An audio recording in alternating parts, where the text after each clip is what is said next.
Tesla CEO ప్రపంచ కుబేరుడు Elon Musk Canada ప్రధాని జస్టిన్ ట్రూడోపై సంచలన వ్యాఖ్యలు చేశారు.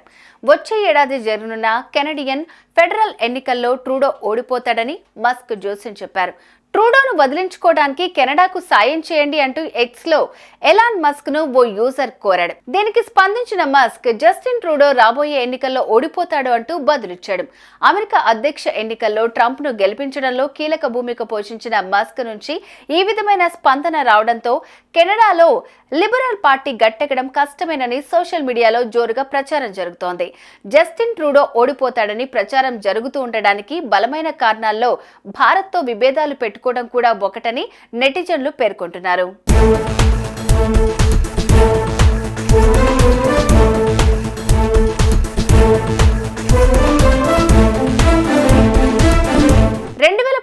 నుంచి లిబరల్ పార్టీకి జస్టిన్ ట్రూడో నాయకత్వం వహిస్తున్నాడు. అయితే ఆయన వచ్చే ఏడాది ఎన్నికలను ఎదుర్కోనున్నారు.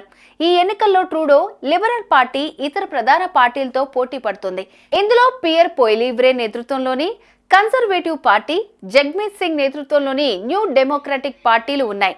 కెనడా పార్లమెంట్లో 338 పార్లమెంటు స్థానాలు ఉండగా ట్రూడో లిబరల్ పార్టీకి 153 మంది సభ్యులు ఉన్నారు. మిత్రపక్షాల మద్దతుతో ఇన్నాళ్లు ట్రూడో ప్రభుత్వాన్ని నెట్టుకొచ్చాడు. ఈసారి ఎన్నికల్లో ట్రూడో ఓడిపోతాడని పలు సర్వేలు ఫలితాలు వెల్లడిస్తున్నాయి. దీనికి కారణం కెనడాలో తీవ్రవాదం, హింసా సంస్కృతి పెరిగిపోతూ ఉండడంతో పాటు భారత్పై ట్రూడో తీవ్రమైన ఆరోపణలు చేయటం, ఇరు దేశాల మధ్య సంబంధాలు దెబ్బతినటం కూడా ఓ కారణం కాబోతోందని విశ్లేషకులు అభిప్రాయపడుతున్నారు.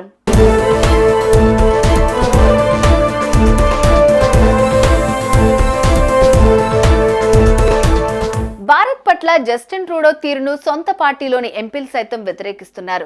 ట్రూడో వెంటనే ప్రధాని పదవి నుంచి దిగిపోవాలని, లేకుంటే వచ్చే ఎన్నికల్లో దారుణ ఓటమిని చవిచూడాల్సి వస్తుందని పేర్కొంటున్నారు. ఇటీవల నిర్జర్ హత్య కేసులో భారత్ పై ట్రూడో తీవ్రమైన ఆరోపణలు చేశారు. ఈ క్రమంలో కెనడాలో భారత దౌత్యవేత్తలను భారత్ వెనక్కి రప్పించగా, ఢిల్లీలోని కెనడా తాత్కాలిక హై కమిషనర్ సహా 6 దౌత్యవేత్తలను భారత్ బహిష్కరించిన విషయం తెలిసిందే. ఇటీవల కెనడాలో ఖలిస్తానీ మద్దతుదారులు బ్రాంప్టన్ లో ఉన్న హిందూ దేవాలయానికి వచ్చిన భక్తులపై కర్రలతో దాడులకు దిగారు. ఇందుకు సంబంధించిన వీడియోలు సోషల్ మీడియాలో వైరల్ గా మారాయి.